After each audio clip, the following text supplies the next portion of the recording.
Assalamualaikum warahmatullahi wabarakatuh. Perkenalkan, nama saya Puji Nursesar Putri, NIM 1809035040, Teknik Industri 2018, Universitas Mula Warman.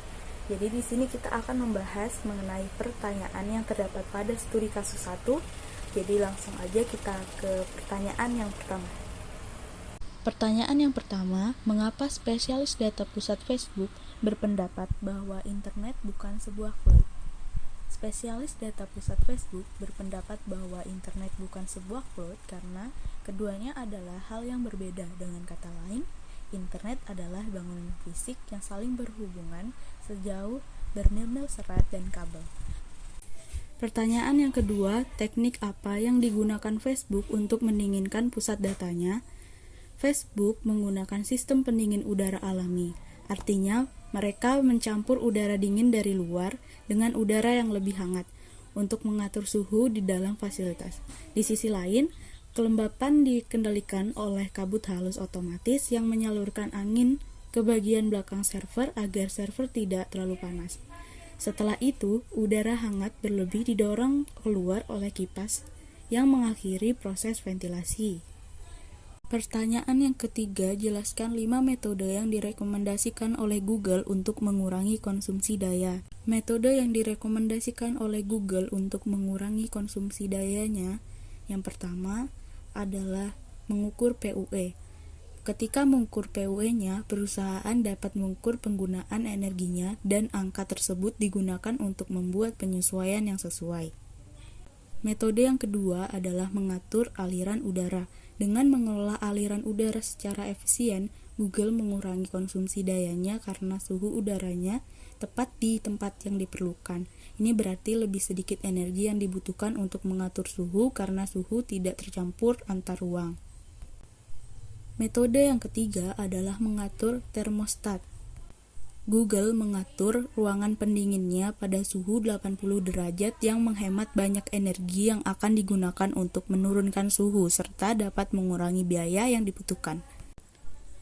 Metode yang keempat yaitu memanfaatkan pendinginan gratis. Pada daerah yang iklim atau lingkungannya memungkinkan, Google akan memanfaatkan kondisi pendinginan alih-alih menggunakan energi untuk menghasilkan pendinginan buatan. Daerah seperti Belgia dan Finlandia, Google menggunakan air dingin atau suhu luar untuk mendinginkan ruangan pendingin mereka. Metode yang kelima yaitu mengoptimalkan distribusi alami dengan merekayasa ulang sistem distribusi daya. Terjadi sedikit perubahan daya antara AC dan DC sehingga energi didistribusikan dengan cara yang seefektif mungkin. Pengurangan kehilangan daya menghemat banyak uang perusahaan dari waktu ke waktu. Berdasarkan video dari Google, berapa banyak gas rumah kaca yang dihasilkan dari komputasi? Gas rumah kaca yang dihasilkan dari komputasi menyumbang sekitar 2% dari emisi gas rumah kaca global. Dari jumlah ini, sekitar 15% disebabkan oleh pusat data. Faktor-faktor yang cenderung memperlambat atau mempercepat konsumsi daya pusat data yaitu yang pertama, pasokan energi. Kedua, permintaan untuk teknologi peralatan server dan daya komputasi mempengaruhi konsumsi daya di pusat data. Yang ketiga, permintaan untuk penyimpanan jaringan yang lebih luas. Yang keempat, panas yang dihasilkan peralatan komputer. Pertanyaan yang kelima, apa sajakah keuntungan menggunakan teknologi pendingin air Triton dari Dell?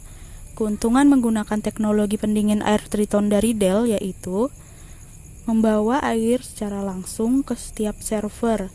Jadi, tidak membutuhkan lagi penukaran panas liquid to liquid, loop pendingin, atau sistem pemompa lainnya. Yang kedua, memiliki konsumsi air terendah dari semua solusi pendingin lainnya. Yang ketiga, efektivitas penggunaan daya atau PUE. Triton menggunakan daya pendingin 97% lebih sedikit serta 62% lebih sedikit daripada Apollo 8000 berpendingin air HPE. Yang keempat, komponen berperforma tinggi dapat bekerja lebih cepat dan lebih efisien, memberikan peningkatan kinerja, efisiensi, dan penghematan TCO.